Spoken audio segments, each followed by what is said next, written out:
যারা বলে কালিমা আল্লাহর নামের পাশে নবীর নাম লেখা যাবে না, যারা বলে লা ইলাহা ইল্লাল্লাহ মুহাম্মাদুর রাসূলুল্লাহ পাশাপাশি লেখলে শিরিক হয়ে যাবে, ওরা আসলে শিরিকের মর্ম বুঝে না, ওরা আসলে শিরিকের ব্যাখ্যা বুঝে না। আমরা লা ইলাহা ইল্লাল্লাহ মুহাম্মাদুর রাসূলুল্লাহ আল্লাহ নামের পাশে নবীর নাম লিখে শিরিক করি না, বরং আমাদের মহব্বত আমরা নবীর উসিলায় আল্লাহর সঙ্গে পীড়িত করি। ডাক দিয়া গে মা দাওয়ার দাও, ওষুধ দেওয়ার পর মেয়েটা ডাক দিয়ে গে বাবা আপনি একটু চোখটা খুলনা দেখান না, আপনি আমারে দেখেননি, এতক্ষণ তো আমারে দেখেন নাই, এতক্ষণ তো ব্যথায় ভরপুর ছিল, এখন ব্যথা দূর হইয়া গেছি, একটা বার দেখেন না, আমারে দেখেননি। মেয়ের বাবা চোখ খুলনাকে মাগো আগে যেমন দেখতাম এখন আরো দ্বিগুণ ভালো দেখতেছি, কোন কবিরাজ থেকে ওষুধ আনছো নামটা বলো না, চামড়া সিল্লা হইল স্যান্ডেল বানাইয়া দিয়া হইলেও আমি ঋণ পরিশোধ করব। মেয়েটা মনে মনে কয় আমার বাবা নবীরে মারতে গেছে, আমি যদি এখন নবীর নাম বলি আমার বাবা না জানি কি কর। এরপর বাবা বারে বারে রিকোয়েস্ট করে মা বলো না, কোন ডাক্তার আমার চোখের চাহনি আমাকে ফিরিয়ে দিয়েছেন, একটা বার তুমি নামটা বলো না। মেয়েটা মনে মনে কয় যদি আমি নামটা বলি এমন হতে পারে রুক্ষ শরীর এখন শুষ্ক হয়ে যেতে এবং ভালো হয়ে যেতে পারি, একদম নির্জীব মন এখন সজীব হয়ে যেতে পারি। এবার মেয়েটা ডাক দিয়ে কয় ও বাবা আপনি যেই নবীরে মারার জন্য তলোয়ার নিয়ে গেছেন আমি স্বপ্নে আদিষ্ট হইয়া ওই নবীর কদম মুবারকের ধুলা মুবারক আপনার চোখের মধ্যে লাগাইছি, এরপরে আপনার চোখ দুইটা ভালো হইয়া গেছে। মেয়ের বাবা ডাক দিয়া কয় কি বললি, যারা আমি দুশ্মন মনে করি তার ধুলাই না আমার চোখের মধ্যে লাগাইছস, এই চোখ আমি রাখবো না। খাতামাল্লাহু আলা কুলুবিহিম ওয়া আলা সামঈহিম ওয়া আলা আবসারিহিম গিশাওয়া ওয়া লাহুম আযাবুন আযীম। যার নসিবে হেদায়েত না, যার কলবে মোহর মেরে দিয়েছে তারে আপনি যতই বোঝান সে বুঝবে না, ঘুরাইয়া ঘুরাইয়া আগের দিকে চলে যাবে। এই জন্য হেদায়েত বড় নিয়তির ব্যাপার, নসিবের ব্যাপার। এই মেয়ের বাবা কি করছে শুনেন, খেজুরের কাঁটা লইয়া বড় বড় কাঁটা নিয়ে কয় যে আমার দুশ্মন তার কদমের ধুলা আমার চোখের মধ্যে লাগাইয়া আমার চোখ ভালো হয়েছে, এই চোখ আমি রাখবো না। এবার খেজুরের বড় বড় কাঁটা দিয়া চোখের মধ্যে আঘাত করে এবার মেয়ের বাবাকে কি ব্যাপার, কি ওষুধ লাগাইল, আমি যে চোখের মধ্যে যতই আঘাত করি আমার চোখের পাওয়ার দিয়ে আরো দ্বিগুণ বাড়ে। আর জোরে জোরে বলে না সুবহানাল্লাহ। বাবারা এবার মেয়ের বাবা যাইতে যাইতে আমার নবীর কাছে গেল। এবার মেয়েটা বাবার আগে যাইয়া নবীরে ডাক দিয়ে কয় ইয়া রাসূলুল্লাহ, নবী গো ও মায়ার নবী আপনি আমারে মাফ করবেন, আমার বাবা তো আপনার কাছে আবার আসতেছে, না জানি আবার আপনারা আক্রমণ করে কিনা। ফাতাবাসসামা রাসূলুল্লাহি সাল্লাল্লাহু তাআলা আলাইহি ওয়াসাল্লাম, নবী দেরি করে নাই, মেয়েটার কথা শুননা আমার নবী একটা মুস্কি হাসি মারলেন, কারণ আমার নবী ভালো করে জানেন ঘটনাটা কি হইব। এবার মেয়ের বাবা নবীর কাছে আইসা কয়ে চোখ আমি রাখবো না। আল্লাহ ডাক দিয়ে কয় জিবরাইল আমার বন্ধু নবীরে জানাইয়া দে, আমার বন্ধু নবীরে বলে দে এই পাগলার যেন আমার নবী একটা এলান দিয়ে দেয়। ডাক দিয়া কয় নবী ডাক দিয়া কয় ও পাগলা, যেই কদমের ধুলা মোবারক তোমার চোখের মধ্যে লেগে অন্ধ চোখ ভালো হয়েছে, তুমি যতই চেষ্টা করো না কেন এই অন্ধ চোখ ভালো হয়েছে, এই ভালো চোখ আর অন্ধ হবে না। চিৎকার মেরে কি আল্লাহু আকবার বলা যাবে না? তাইলে এখন প্রশ্ন হলো আপনি যে নবীর এখানে আমার মতো আপনার কদমের ধুলা যদি ভালো চোখের মধ্যে দেন কানার ঘরের মেনা,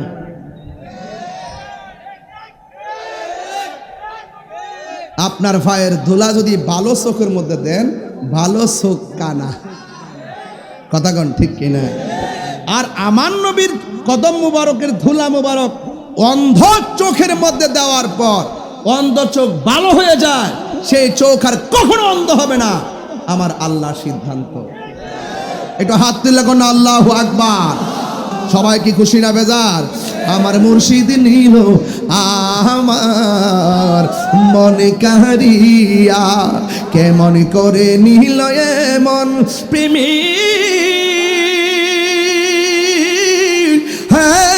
ডাক দি হিয়া গো, আমার বাগদাদ নিল আমার মন কারিয়া, ঠিক কিনা? মুর্শিদ আমারই মনে করো লাগো হরণ কি রূপ ও দেখাইয়া, এই তাহিরির কি দাম আছে, এই তাহিরির কি দাম আছে, যদি না যাহুলো হইয়া গো, আমার মুর্শিদ নিল আমার মন কারিয়া, আমার বাগদাদি নিল আমার মন কারিয়া। এখানে আমাকে একটি প্রশ্ন অনেক আগে দিয়েছে, আমি উত্তরটা আরো আগে দিতাম, কারণ আমি যেহেতু একটা ঘটনায় ঢুকছি, আমি চাই নাই যে ঘটনার মাঝখানে এই উত্তরটা আমি দেই। এখানে আপনারা দেখেন পোস্টারের শিরোনামে এবং আমাদের স্ক্রিনের মধ্যে ঈদে মাজিউন নবী এবং পাশে আছে ও ঈদে মিলাদুন নবী, আছে কিনা? কতক্ষণ আছে কিনা? এখন শাহপুর দরবার শরীফ পবিত্র ঈদে মাজিউন নবী সাল্লাল্লাহু আলাইহি সাল্লাম তিনি লিখেন, এবং দীর্ঘদিন ধরে আমাদের মাঝে পবিত্র ঈদে মিলাদুন নবী সাল্লাল্লাহু আলাইহি সাল্লামটা আমরা বলে আসছি, রাষ্ট্র থেকেও আমরা এটা স্বীকৃতি পেয়েছি। এখন প্রশ্ন হলো যে আমরা এই দুইটা ব্যবহারের মধ্যে কোনো আপত্তি আছে কিনা?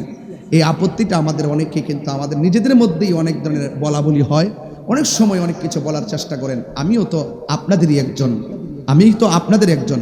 তো পবিত্র ঈদে মিলাদুন নবী সাল্লাল্লাহু আলাইহি সাল্লাম যিনি লিখছেন তারাও আমাকে অনেক মহব্বত করে, পবিত্র ঈদে মাজিউন নবী সাল্লাল্লাহু আলাইহি সাল্লাম যিনি লিখছেন তিনারা আমাদেরকে মহব্বত করে। এই মহব্বতের মধ্যে কোনো পার্থক্য পাইছেন? তাইলে আপনারা এই দুইটা দৃষ্টিভঙ্গিকে নিয়ে আপনারা প্রশ্ন করবেন না। পবিত্র ঈদে মাজিউন নবী যেটাকে বেস করে লেখে সেটাকে তিনি ফলো করেছেন, কাদ জাআকুম মিনাল্লাহি নূর। আল্লাহ বলছেন অবশ্যই তোমাদের কাছে আমার পক্ষ থেকে নূর এসেছে। সুবহানাল্লাহ, মাজিউন নবী এসেছে, কাদ জাআকুম মিনাল্লাহি নূর, নবী এসেছে। আর আমাদের মধ্যে যারা পবিত্র ঈদে মিলাদুন নবী সাল্লাল্লাহু আলাইহি সাল্লাম লিখে থাকেন, এটা দীর্ঘদিন ধরে আমাদের আকাবেররা লিখে আসছেন। যেহেতু যারা মাজিউন নবী সাল্লাল্লাহু আলাইহি সাল্লাম লিখছেন তারা যেহেতু পবিত্র ঈদে মিলাদুন নবীর বিরোধিতা করে না, তাহলে আমরা একজন আরেকজনকে বিপরীতে ভাবার কোনো সুযোগ, কথা কি বুঝতে পারছি? অনেকে মনে করে, অনেকে কিন্তু আবার আমারও প্রথম বলছে এটা পুরা মিলাদুন নবী মানে না, এই কথা তো কেউ বলে নাই। আমি যেহেতু রাজসাক্ষী, আমি তো জানি এগুলো, তো সবই তো আমি তো মাঝে মাঝে আলোচনা করি। এরপর আমি এতটুকু বলবো যে আমরা এই বিষয়গুলো, আবার আরেকটা শ্রেণী আছেন যারা লেখে পবিত্র ঈদে আজম। কি লেখে? ঈদে আজমও তো লেখেন, লেখে কিনা? লিখতেছেন। তো যেই রাসূল করিম সাল্লাল্লাহু আলাইহি সাল্লাম যেই রাত্রে দুনিয়াতে তাশরিফ এনেছেন, সেই রাত্রটি লাইলাতুল কদরের রাতের চাইতে আরো উত্তম। আর বড় করে বলেন না সুবহানাল্লাহ, বলেন না। তো এই জন্য আমি আশা করবো আর কি, আমার একটা ক্ষুদ্র মানুষের কথাই তো আর আমাদের কিছু চলবে না। তবে আমি বলবো, আপনার যদি কোনো আপত্তি থাকে, আমাদের যদি কোনো আপত্তি থাকে, আমার মনে হয় আমরা একজন আরেকজনের সঙ্গে বসে আমরা পরামর্শ করতে পারি। কথা বলেন, ঠিক কিনা বলেন? তবে আপাতত এই বিষয়াদিগুলো নিয়ে একদম দূরত্ব তৈরি করা, কোনো বিভাজন তৈরি করার কোনো সুযোগ আমি দেখতেছি না। গোল্ড অফ মদিনা, সুন্নিয়তের অহংকার। আল্লাহর হাবিব বলতেছেন হাসরের মাঠে আমি যাব উটের উপরে, উটের রশি থাকবে কার হাতে? কথা কয় না, কথা কয় না। কার হাতে? বেলালের হাতে। আর পিছে থাকবে বুরাকের উপরে সব নবীর উম্মত। ইন দি মিন টাইমে সব নবীর উম্মত থাকবে আমার নবীর উম্মতের পিছনে। জোরে কন্যা সুবহানাল্লাহ। এরপর আমার নবী বলেন, এই জাফরের মর্যাদা আল্লাহ এত বাড়াই দিছে, যখন সব মানুষ যখন হেঁটে হেঁটে জান্নাতে যায়, তখন আমার জাফর যে দুনিয়াতে 2 হাত কেটেছে, 2 হাতের মধ্যে আল্লাহ রাব্বুল আলামিন 2টা পাখা লাগাইয়া দিবে, 2টা ডানা লাগাইয়া দিবে। এই 2টা ডানা যখন লাগাই দিবে, বেহেশতের সেই নুরানি পাখার ডানা দিয়া সে সবার মাথার উপর দিয়ে দিয়ে উড়াল দিয়ে দিয়ে জান্নাতে ঢুকে যাবে। তাহলে যারা আল্লাহর জন্য, নবীর জন্য জীবন দে, এদের দাম কি কম না বেশি? আরো বড় করে, কম না বেশি? ও বন্দরে নাই 2 জন সাহাবী নাই। লাস্টে একজন সাহাবী যার নাম হলো খালিদ ইবনুল ওয়ালিদ। ওই খালিদ ইবনে ওয়ালিদ যখন তিনি তলোয়ারটা হাতের মধ্যে নিলেন, ইন দি মিন টাইমে তিনি যুদ্ধ শুরু করে দিলেন। এমনভাবে যুদ্ধ শুরু করলেন, খালিদ ইবনে ওয়ালিদের একটা উপাধি আছে সাইফুন মিন সুয়ুফিল্লাহ, যাকে আল্লাহর তরবারি সমূহের মধ্যে একটা তরবারি বলা হয়। আল্লাহু আকবার কন্যা কেন? যাকে আল্লাহর তরবারি সমূহের মধ্যে একটা তরবারি বলা হয়। ওই খালিদ ইবনে ওয়ালিদের হাতের মধ্যে তলোয়ারটা নিয়ে নিল। এখন আমি আপনাদের বাসগড্ডায় প্রমাণ করতে চাই, আপনার বাসগড্ডা বাজারের মধ্যে মানুষের কাছ থেকে ভোট নিতে চায়। আপনারা জবান খুলে কোন শহীদ হয়ে গেছে কয়জন? আরো জোরে কোন কয়জন? আমার নবী সেনাপতি বানায় পাঠাইছে কয়জন? বাকি আছে কয়জন? এইজন যদি ফেল হয় গোটা যুদ্ধ চলে যাবে কাফেরদের অনুকূলে। কিন্তু হযরতে খালিদ ইবনুল ওয়ালিদ ইন দি মিন টাইমে ওই খালিদ ইবনে ওয়ালিদ তিনি যুদ্ধের ময়দানে পতাকাটা হাতে লইয়া তলোয়ারটা হাতে লইয়া তিনি যুদ্ধ শুরু করলেন। বন্ধুরে বন্ধুরে ও বাসগড্ডার বাজারের বাবা, কুমিল্লা আদর্শ শহরের বন্ধুরা, কি বলবো আপনাদের সামনে নবীর সাহাবীদের মহব্বত। এবার তিনি যুদ্ধ শুরু করলেন। 90 থেকে 80, 90 থেকে 95, 98 ভাগ যুদ্ধের রেজাল্ট মুসলমানদের অনুকূলে চলে আসছে। মুসলমানরা বড় খুশি। যখন 2% বাকি আছে, ওই মুহূর্তে সেনাপতি কি করছে জানেন নি? ওই সেনাপতির মাথার হেলমেটটা পড়ে গেছে, এই জন্য সে পিছন দিকে দিয়ে রওনা হয়ে গেছে। চিৎকার মেরে কি আল্লাহু আকবার বলা যাবে না?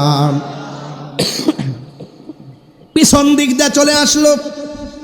অন্যান্য সাহাবীরা ডাক দিয়া কয়, ও খালিদ ইবনে ওয়ালিদ, মাত্র 2% বাকি আছে, আপনি পিছন দিক দিয়ে যে রওনা হলেন, কাফেররা তো আমাদেরকে ধাওয়া করছে, কাফেররা তো আমাদেরকে পাকড়াও করেছে, বিজয়ের মালা কাফেরদের দিকে চলে যাচ্ছে, আপনি মেহেরবানি করে আমাদের হেলমেটটা মাথার মধ্যে নেন, আমাদের হেলমেটটা আপনার মাথার মধ্যে লাগান। সে বলে না, আমার হেলমেটটাই লাগবে, ধুলাই দূষিত।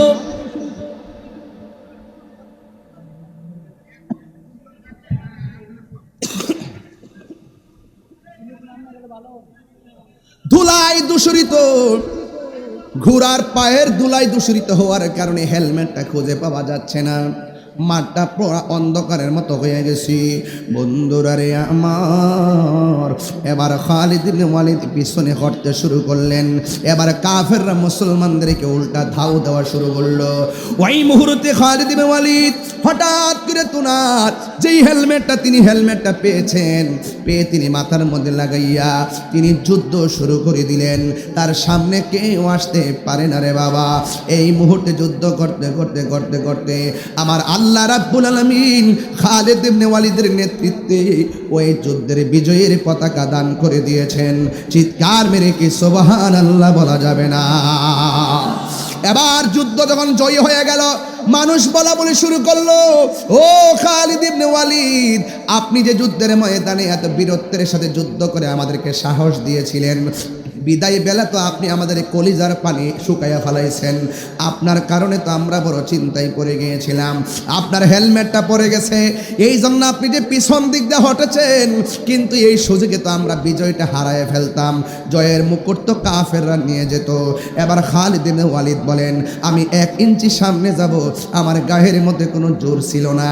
এই হেলমেটটা পরার পরে আমার সব শক্তি হারিয়ে ফেলছি, কারণ আমার সব শক্তি হলো হেলমেটের ভিতরে। সাহাবীরা জিজ্ঞাসা করে, শক্তির সঙ্গে হেলমেটের সম্পর্ক কি? আপনি তো ইচ্ছে করলে আমাদের হেলমেটটাই মাথায় নিতে পারতেন, এরপরও আপনি কেন পিছনে ঘটলেন? কই, আমার সব শক্তি হলো হেলমেটের ভিতরে। এবার সাহাবীরা বলেন, হেলমেটের ভিতরে কি আছে? সাহাবী ডাক দিয়ে বলে, ও নবীর সাহাবীরা, তোমরা জানো না এই হেলমেটের ভিতরে ছিল আমার নবীজির মাথা মোবারকের চুল মোবারক। আর বড় করে বলেন না আল্লাহু আকবার। এ ভাই, ওই হেলমেটটা মাথায় থাকলে আমি গায়ের মধ্যে একটা শক্তি পাই। আল্লাহু আকবার কন্যা কেন? এই হেলমেটটা পরে যাওয়ার পর আমার শক্তি সব হারিয়ে গেছে। এই জন্য আমি বাসগড্ডা বাজারে বলে দিয়ে যায়, নবীর চুল মুবারকে এত বরকত, নবীর চুল মুবারকে এত বরকত, নবীর কদম মুবারকের ধুলা মুবারকের মধ্যে বরকত আছে না নাই? আর চিৎকার মেরে বলেন না আছে না নাই? আল্লাহর হাবিব যখন দুনিয়াতে তাশরীফ আনলেন, আল্লাহর হাবিব একটা গাছতলার মধ্যে ঘুমাচ্ছিলেন। আপনারা জবান খুলে বলেন, আমার নবী ঘুমাইলেও দেখার ক্ষমতা আছে না নাই? আর বড় করে আছে না নাই? এবার নবীরে মারার জন্য একটা ইহুদি গেল, নবীরে শেষ করে দিবে কেন? কই আকাশের মেঘমালা যারে ছায়া দেয়, পাথরগুলো যার কদম মুবারক লাগলে নরম হয়ে যায়, এবং বনের গাছ গাছালিগুলো ঝুঁকে গিয়ে যারা সালাম দেয়, পাখিগুলো তাকে সালাম দেয়, গাছ গাছালি সালাম দেয়। এই নবী যদি একটু আস্তে আস্তে বড় হয়, তাইলে আমাদের বাপ দাদার ধর্মের উপরে চুনকালি লেগে যাবে। এই জন্য সেই নবীরে মারার জন্য গেল। আল্লাহর হাবিব গাছতলায় শুয়ে রইলেন। ইন্দিমিন টাইমে ওই মুহূর্তে ইহুদি যখন নবীরে মারার জন্য ছুরিটা লইয়া গেল, হঠাৎ করে তার দুইটা ভালো চোখ অন্ধ হইয়া গেল। অন্ধ হওয়া ভালো, কিন্তু অন্ধ চোখের মধ্যে যন্ত্রণা ভালো না। এবার যখন যন্ত্রণা নিয়ে বাড়িতে গেল, তার একটা মেয়ে ছিল, মেয়েটা ডাক দিয়া কয়, বাবা ভালো চোখ নিয়ে গেছেন, হঠাৎ করে কেন আপনার চোখটা অন্ধ হয়ে গেল? ও শুধুমাত্র অন্ধ নয়, আপনি ব্যথার জন্য অনেক কান্নাকাটি করতেছেন। মেয়ের বাবা ডাক দিয়ে কয়, তুমি কি দেখো না এই দেশের মধ্যে একজন নবী আসছে, যার চেহারা দেখলে বড় মায়া লাগে? তুমি কি দেখো না যে এই নবী রাস্তা দিয়ে হাঁটলে আকাশের মেঘমালা ছায়া দেয়, যিনি পাথরের মধ্যে কদম রাখলে তুলার মতো নরম হয়ে যায়, ইনি যদি দিনে দিনে বেঁচে থাকে, তাইলে কি আমাদের বাপ দাদার ধর্ম থাকে নাকি? এই জন্য আজকে মারার জন্য গিয়েছিলাম। জোরে জোরে কি নাউজুবিল্লাহ বলা যাবে না? আমি মারার জন্য গিয়েছি। যখন আমি তলোয়ার নিয়ে মারতে গেলাম, হঠাৎ করে আমার দুইটা চোখ অন্ধ হয়ে গেল। মেয়েটা মনে মনে কয়, আব্বা আপনি কারে মারতে গেছেন?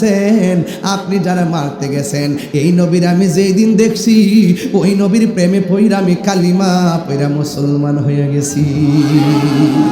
যে যারে চিনে সে তারে কিনে। ও বন্ধু, হেদায়েত বড় নিয়তির ব্যাপার, কথা বলেন ঠিক কিনা? এবার মেয়েটা মুখ খুললা বলে না, মুখ খুললা বললে বাবা যদি আবার মেয়েটারে মারে, এই জন্য গোপন রাখলেন। ওই মুহূর্তে মেয়েটা বলেন, এখন কি করব? ডাক্তারের কাছে গেছে, চোখ দুইটা ভালো হয় না। কবিরাজের কাছে গেছে, চোখ দুইটা ভালো হয় না। তার কণ্ঠের মধ্যে এমন বিকট আওয়াজ, বাড়িঘরের মানুষ বিরক্ত হয়ে গেছে। ওই মুহূর্তে বাড়িঘরের মানুষ ডাক দিয়ে বলেন, তুমি তোমার বাবাকে এখান থেকে নিয়ে যাও, তোমার বাবার অস্থির কান্নাকাটির কারণে আমরা ঘুমাইতে পারি না, তোমার বাবার নিয়ে জঙ্গলার ভিতরে চলে যাও। শত হইল তো মেয়েরা বাবা মায়ের বড় ভক্ত হয়, বাবারে কেমনে ফালাইয়া দিবি? এবার মেয়েটা এলাকার মানুষকে ডাক দিয়ে বলেন, ও আমার সমাজের মানুষ, তোমরা বলতেছো আমার বাইরে নিয়ে, আমার বাবারে নিয়ে আমি একটা জঙ্গলায় যাওয়ার জন্য। আমি একটা মেয়ে মানুষ, আমি কেমনে আমার বাবাকে নিয়ে থাকবো? সমাজ ছাড়া তো আমি থাকতে পারি না। Man can not live alone, মানুষ একা থাকতে পারে না, তাই তো সঙ্গ লাগে। আমার সঙ্গে তো কোনো সঙ্গ নাই। I thinking about my self, আমি আমার জীবন নিয়ে বড় শঙ্কা করছি, চিন্তা করছি। তোমরা একটা কাম করো, শুধুমাত্র আজকে রাত্রটার সময় দাও, আগামীকাল আমার বাবাকে নিয়ে আমি জঙ্গলায় চলে যাব। কিন্তু আমার বাবার কারণে তোমরা কষ্ট পাও, সেটা আমি কোনোদিন বরদাস্ত করব না। তোমাদের কথা মোতাবেক একটা রাত আমাকে থাকতে দাও। ওই মুহূর্তে মেয়েটা রাতের বেলা নামাজ পড়া ঘুমাইয়া গেছে। মেয়েটা ঘুমের ঘরে স্বপ্নে দেখেন কে জানে তার আয়েশা বলতেছে, মা তোর বাবার চোখের মধ্যে কবিরাজের ওষুধ বাইটটা দিল কাজ হবে না। তোর বাবার চোখ যদি ভালো করতে চাস, যেই নবীরে মারতে গেছে ওই নবীজির কদম মুবারকের ধুলা মুবারক তোর বাবার চোখের মধ্যে লাগাইয়া দে, দেখবে তোর বাবার অন্ধত্ব দূর হইয়া ভালো হইয়া গেছে। আর জোরে জোরে কন্যা সুবহানাল্লাহ। আমাকে ফিরাইয়া দিবে না। আমার নবী তো প্রায় সময় বলতেন, সালুনি সালুনি, আমার কাছে যা চাও আমি তাই দিব। এবার মেয়েটা অনেক সাহস কইরা নবীর বাড়িতে গেছে গো, যায়া ডাক দিয়ে গিয়া সালাতু ওয়াসসালামু আলাইকা ইয়া রাসূলুল্লাহ, ইয়া রাসূলুল্লাহ আপনার কদমে সালাম। আমি একটা দরখাস্ত নিয়ে আপনার কাছে এসেছি। আমার বাবা জাতে হইল ইহুদি, আপনার রূপ সহ্য করতে না পাইরা আমার বাবা আপনাকে মারার জন্য তলোয়ার নিয়ে আসছে। আমার বাবা আপনাকে মারার জন্য ঘুমের মধ্যে আঘাত করতে আসে। আমার বাবা অন্ধ হয়ে গেছে। এখন অন্ধ হয়েছে তো বড় কথা নয়, আমার বাবার চোখের মধ্যে এমন জ্বালা, এমন যন্ত্রণা, এমন ব্যথা, এমন বিষ, বাড়িঘরের মানুষ কেউ ঘুমাইতে পারে না। সবাই বলছে আমার বাবারে যেন আমি দূরে কোথায় নিয়ে যাই। আমি একদিন সময় নিয়া রাতের বেলা ঘুমাইছি, ঘুমের ঘরে আমি স্বপ্নে দেখলাম আমার একজন এসে বলতেছে, আপনার কদম মুবারকের ধুলা মুবারক লাগাইলে আমার বাবার চোখ নাকি ভালো হয়ে যাবে। দিবেন নি গো নবী,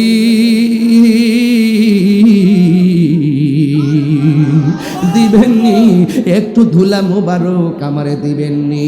আপনারা জবান খুলে কোন আমার নবী রহমাতাল লিল আলামিন। আমার নবী ডাক দিয়ে কয়, তোমার হাতের মধ্যে একটা ওয়ারাক নাও, পাতা নাও।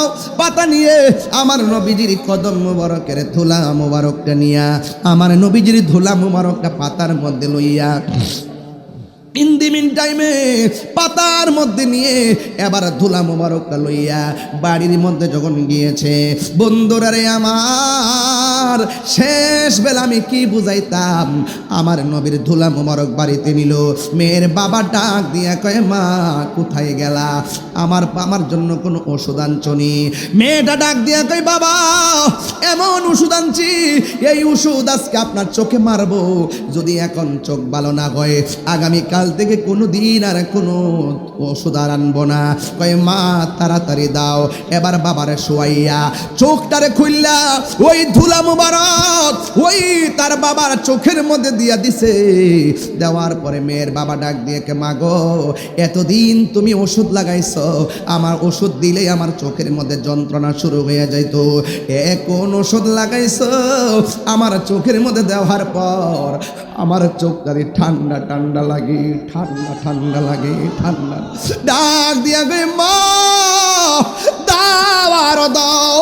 ওষুধ দেওয়ার পর মেয়েটা ডাক দিয়ে গে, বাবা আপনি একটু চোখটা খুলনা দেখান না, আপনি আমারে দেখেননি, এতক্ষণ তো আমারে দেখেন নাই, এতক্ষণ তো ব্যথায় ভরপুর ছিল, এখন ব্যথা দূর হয়ে গেছি, একটা বার দেখেন না, আমারে দেখেননি। মেয়ের বাবা চোখ খুলনাকে, মাগো আগে যেমন দেখতাম এখন আরো দ্বিগুণ ভালো দেখতেছি। কোন কবিরাজ থেকে ওষুধ আনছো নামটা বলো না, চামড়া সিল্লা হইলো, স্যান্ডেল বানাইয়া দিয়া হইলেও আমি ঋণ পরিশোধ করব। মেয়েটা মনে মনে কয়, আমার বাবা নবীরে মারতে গেছে, আমি যদি এখন নবীর নাম বলি আমার বাবা না জানি কি কর। এরপর বাবা বারে বারে রিকোয়েস্ট করে, মা বলো না, কোন ডাক্তার আমার চোখের চাহনি আমাকে ফিরিয়ে দিয়েছেন, একটা বার তুমি নামটা বলো না। মেয়েটা মনে মনে কয়, যদি আমি নামটা বলি এমন হতে পারে রুক্ষ শরীর এখন শুষ্ক হয়ে যেতে এবং ভালো হয়ে যেতে পারি, একদম নির্জীব মন এখন সজীব হয়ে যেতে পারি। এবার মেয়েটা ডাক দিয়ে কয়, ও বাবা আপনি যেই নবীরে মারার জন্য তলোয়ার নিয়ে গেছেন, আমি স্বপ্নে আদিষ্ট হইয়া ওই নবীর কদম মুবারকের ধুলা মুবারক আপনার চোখের মধ্যে লাগাইছি, এরপরে আপনার চোখ দুইটা ভালো হইয়া গেছে। মেয়ের বাবা ডাক দিয়া কয়, কি বললি? যারা আমি দুশ্মন মনে করি তার ধুলাই না আমার চোখের মধ্যে লাগাইছস, এই চোখ আমি রাখবো না।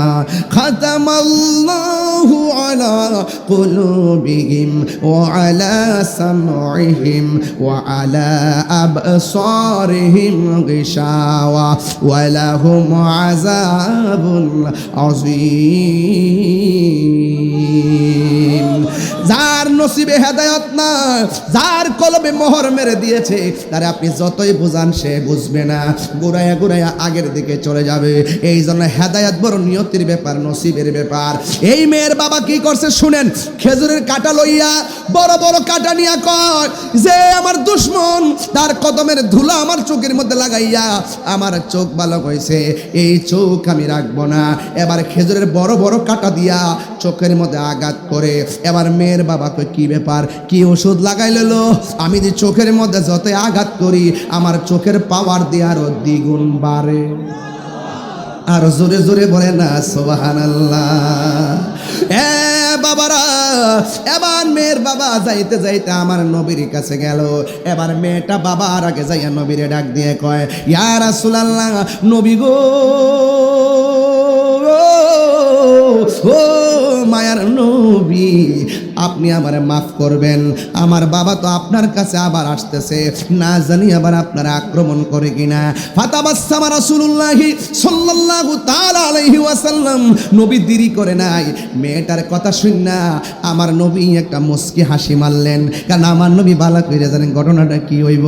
এবার মেয়ের বাবা নবীর কাছে আইসা কয়ে, চোখ আমি রাখবো না। আল্লাহ ডাক দিয়ে কয়, জিব্রাইল আমার বন্ধু নবীরে জানাইয়া দে, আমার বন্ধু নবীরে বলে দে এই পাগলার যেন আমার নবী একটা এলান দিয়ে দেয়। ডাক দিয়া কয়, নবী ডাক দিয়া কয়, ও পাগলা, যেই কদমের ধুলা মোবারক তোমার চোখের মধ্যে লেগে অন্ধ চোখ ভালো হয়েছে, তুমি যতই চেষ্টা করো না কেন এই অন্ধ চোখ ভালো হয়েছে, এই ভালো চোখ আর অন্ধ হবে না। চিৎকার মেরে কি আল্লাহু আকবার বলা যাবে না? তাইলে এখন প্রশ্ন হলো, আপনি যে নবীর এখানে আমার মতো আপনার কদমের ধুলা যদি ভালো চোখের মধ্যে দেন, কানার ঘরের মেনা,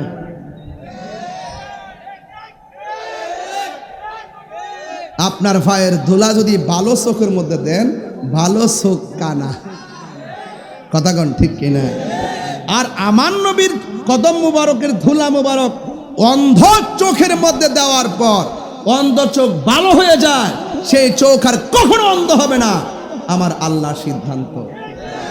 একটু হাত তুলে কোন আল্লাহু আকবার, নারে তাকবীর, আল্লাহু আকবার, নারে রিসালাত, নারে রিসালাত, নারে রিসালাত, নারে পাক পাঞ্জাতা, নারে গাউসিয়া, শাহপুর দরবার শরীফ, আহলে সুন্নাত ওয়াল জামাত, পবিত্র ঈদে মাজিউন নবী, পবিত্র ঈদে মিলাদুন নবী, শাহপুর দরবার শরীফ, আলা হযরত পীর সাহেব কেবলা, মুফতি গিয়াসউদ্দিন তাহিরি সাহেব। সকলে বলেন আল্লাহু আকবার। আমার বাবারা, নবীর সঙ্গে সৃষ্টি জগতের কাহার কোনো তুলনা আছে? আরো বড় করে আছে? ওই নবীর শাফাত আমরা চাই কি চাই না? আরো বড় করে চাই কি চাই না? নবীর পক্ষে থাকলে লাভ আছে না নাই? শাহপুর দরবার শরীফ আহলুস সুন্নাত ওয়াল জামাতের একটি প্রাণ কেন্দ্র, কথা বলে ঠিক কিনা? তো এই কুমিল্লাতে একটি অনবদ্য দরবার, যিনি এখানে অনেক দিন পর হুজুরকে পাশে পেয়েছি, অনেক পাশে পেয়েছি, পাশে পেয়ে কিন্তু অনেকগুলো কথা বলে আমি একটু দোয়া নেওয়ার সুযোগ পেয়েছি। এখানে আমাকে একটি শান বলতে বলছেন, আসলে শান্ত আমি সব সময় বলি, আরও বলবো, আজকেও বলবো, একাধিকবার বলবো, কিন্তু একটি কথা বলতে চাই, নবীর শান বাড়াইছে কে? ওয়ারাফানা, বলেন ওয়ারাফানা লাকা যিকরাক, নবীর সম্মান বাড়িয়েছেন আমার আল্লাহ সুবহানাল্লাহ।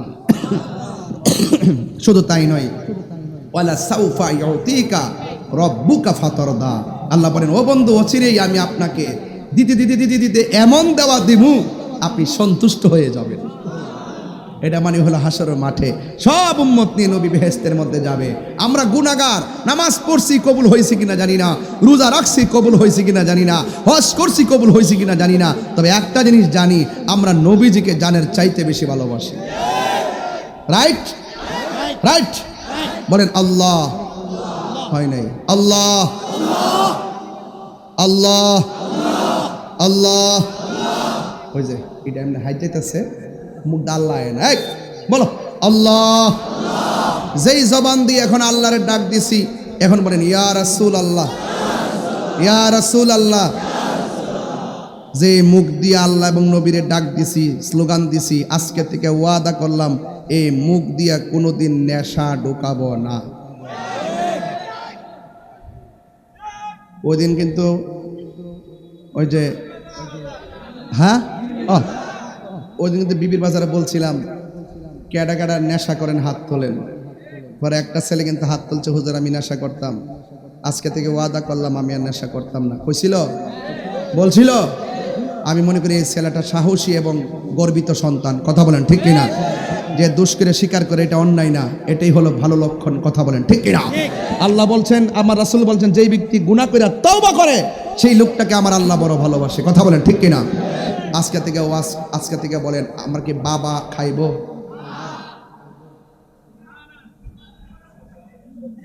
না কইতো না, এমনি চাই রইছে। বাবা খাইব চলবে না? আসতে হইছে বন্ধ। বাবা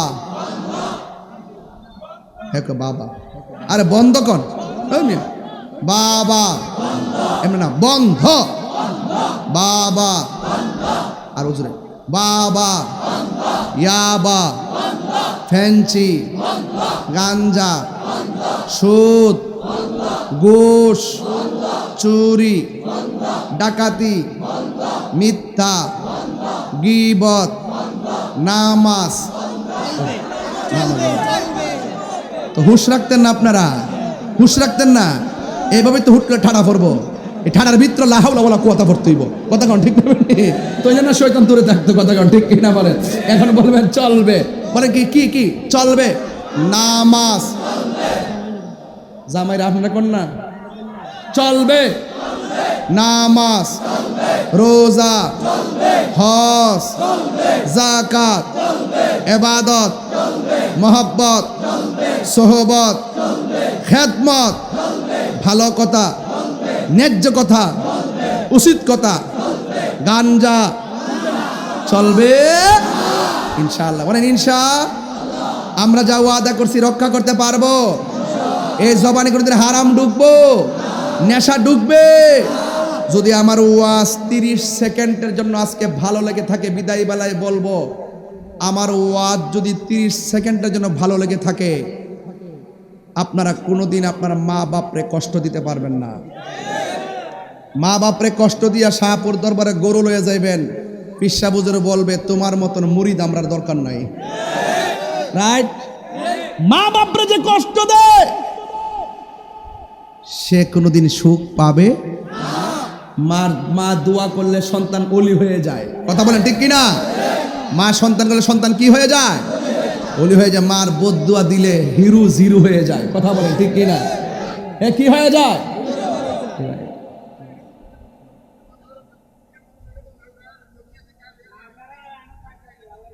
সকলে কর আলহামদুলিল্লাহ, সকলে আলহামদুলিল্লাহ কর। আমার বায়রা, আমার একটা শান বলতে বলছেন, কান্দায়ও না ও বাগদাদি, কান্দায়ও না ও বাগদাদি, বুকে নাও আমায়, কিছু চাই না শুধুমাত্র তোমায় আমি চাই। কান্দায়ও না ও ভান্ডারি, বলে না মারহাবা গন, বুকে নাও আমায়, কিছু চাই না, কিছু চাই না শুধুমাত্র তোমায় আমি চাই। তুমি যদি আমার হও দিব উপহার, দয়াল জীবনটাই আমার। তুমি বললে চলে যাব, তুমি বললে চলে যাব, যে তাই নাও সে তাই, কিছু চাই না শুধুমাত্র তোমায় আমি চাই। কান্দায়ও না ও ভান্ডারি, কান্দায়ও না ও ফয়েজি, বুকে নাও আমায়, কান্দায়ও না ও বাগদাদি, বুকে নাও আমায়, কিছু চাই না শুধুমাত্র তোমায় আমি চাই। ঠিক না? চাই না আমি ধনের পাহাড়, ববের সরদারি, চাই গো চরণ ভিখারি। কথা কন ঠিক কিনা? মন চাই শুধু তোমায় তোমায় আমি বুকেতে রাখি, কিছু চাই না শুধুমাত্র তোমায় আমি চাই। জোরে করো মারহাবা। সবাই কি খুশি না বেজার? আমার মুর্শিদ নিল আমার মন কারিয়া, কেমন করে নিল এমন প্রেমী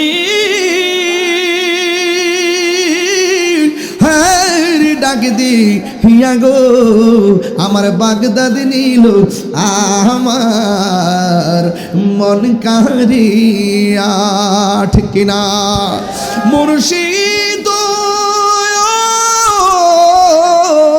আমারই মনে কর লাগো হরণ কি রূপ ও দেখাইয়া, এই তাহিরির কি দাম আছে, এই তাহিরির কি দাম আছে, যদি না যাউলো হইয়া গো, আমার মুর্শিদ নিল আমার মন কারিয়া, আমার বাগদাদি নিল আমার মন কারিয়া।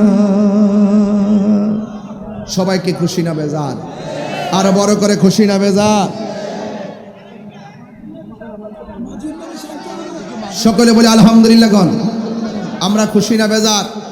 আর হাত তুলে মানে খুশি না বেজার? আল্লাহ আমাদের সকলকে কবুল করুক। আর জোরে করে আমিন। ভাইরা আমার, এই বাসগড্ডা বাজারের মাহফিলটি আমি ওয়াদা মোতাবেক সময় মতো আসার চেষ্টা করেছি। আপনাদের সকলকে আমি অনুরোধ করব, এখন সুন্নি জামাত কি 2 না 1? ভাগ আছে? দীর্ঘদিন আমাদের ভাগ, এখন কি আছে? সেই জন্য আমাদের শাহপুর দরবার শরীফ সেই আহলুস সুন্নাত ওয়াল জামাতের একজন অনবদ্য কিংবদন্তি, আপনাদের আস্থাভাজন হিসাবে আপনারা সবসময় হৃদয় ধারণ করবেন, কথাগুলো মেনে চলার চেষ্টা করবেন,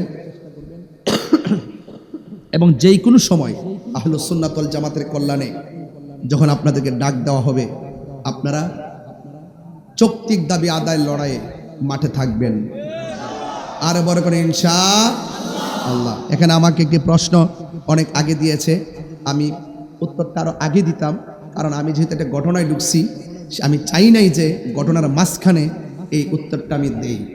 এখানে আপনারা দেখেন পোস্টারের শিরোনামে এবং আমাদের স্ক্রিনের মধ্যে ঈদে মাজিউন নবী এবং পাশে আছে ও ঈদে মিলাদুন নবী। আছে কি না?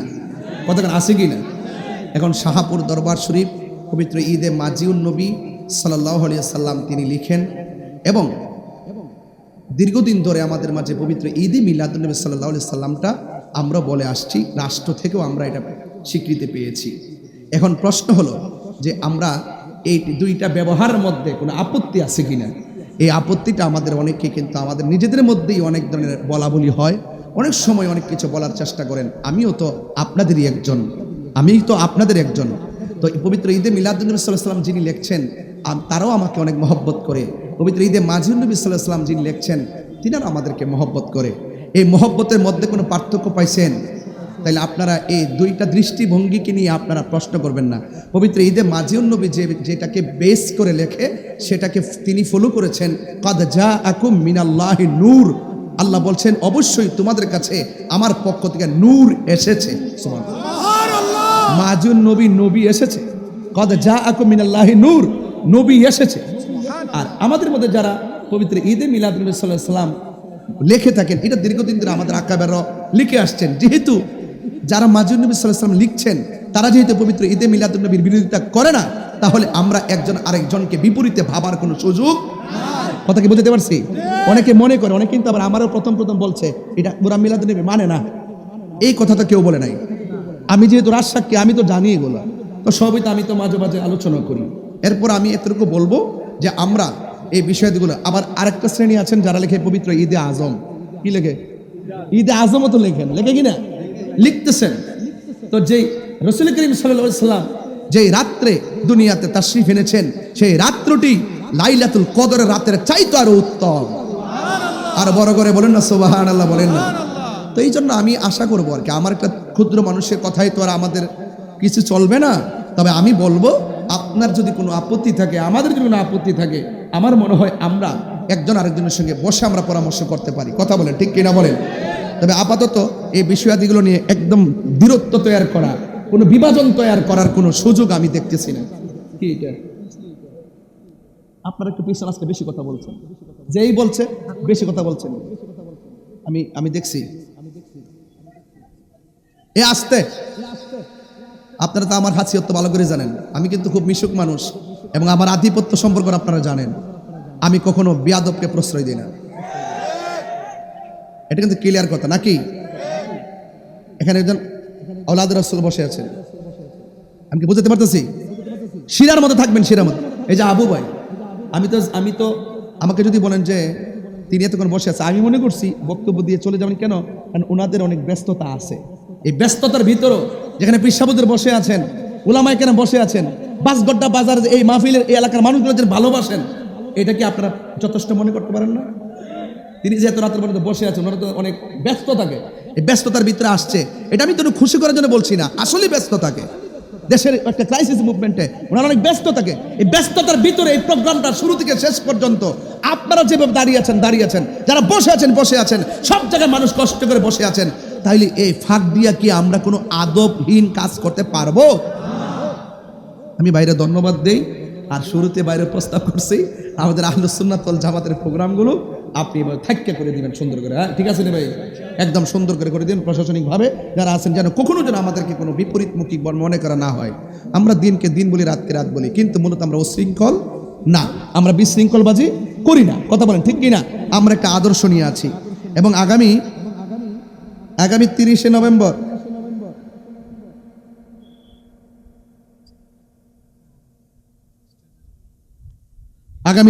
নভেম্বর মদ্যম মাঝিগাছা আমি আসবো। শাহপুর দরবার শরীফের পীর সাহেব হুজুর থাকবেন, আমি থাকবো, আমার ভাই আবু ভাইও থাকবেন। আপনি কিন্তু থাকবেন, কয়ে দিলাম, আগে বলে রাখি ইনশাআল্লাহ। কোন ইনশাআল্লাহ? যাক, আলহামদুলিল্লাহ। আরেকটা দাওয়াত ছিল, কই কাগজটা কোথায়? এই আরেকটা কাগজ, তুতিয়া দিগির ফার, দিনের বেলা। পাইছি, দেখি কয় তারিখ? আগামী 25শে অক্টোবর। হ্যাঁ, গুরুত্বপূর্ণ একটা মাহফিল। এখানে থাকবেন প্রধান আকর্ষণ আল্লামা, সভাপতিত্ব করবেন হযরত আল্লামা মাওলানা মুফতি আবু নাসের জিয়াদি হুজুর মুদাজিল্লাহুল আলী, এবং প্রধান আকর্ষণ হিসেবে থাকবেন আমার উস্তাদ আল্লামা উপাধ্যক্ষ আল্লামা আবুল কাশেম মোহাম্মদ ফজলুল হক হুজুর থাকবেন, এবং প্রধান অতিথি হিসেবে থাকবেন জনাব তুফাইল আহমদ সাহেব, এবং আরও অনেক অতিথিবৃন্দরা থাকবেন। আলহামদুলিল্লাহ বলেন। আপনারা সবাই থাকার চেষ্টা করবেন।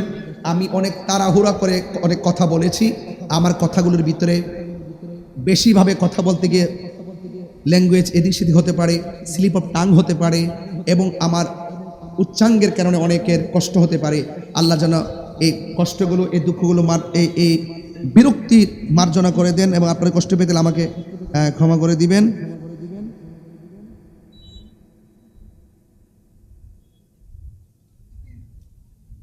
আমি একটা কাজ ধরছি, কিন্তু আমি জানতাম না যে তারা বাবা ব্যবসায়ী। তাহলে কি আমার কাজের টাকা হালাল হবে? আপনি যেদিন থেকে শুনছেন, এদিন থেকে হারাম কাজের ব্যবসা ছেড়ে দিবেন, আপনি হালাল ব্যবসা করবেন। কথা কন, ঠিক কিনা? প্রয়োজনে কোদাল দিয়া কাইটটা, মাটি কাইটটা ভাত খাবেন, রিক্সা চালায় ভাত খাবেন। হারাম কোন কাজে সহযোগিতা করা যাবে নাকি হুজুর? আসেন দাঁড়ায় নবীর সালাম দেয়া নবী।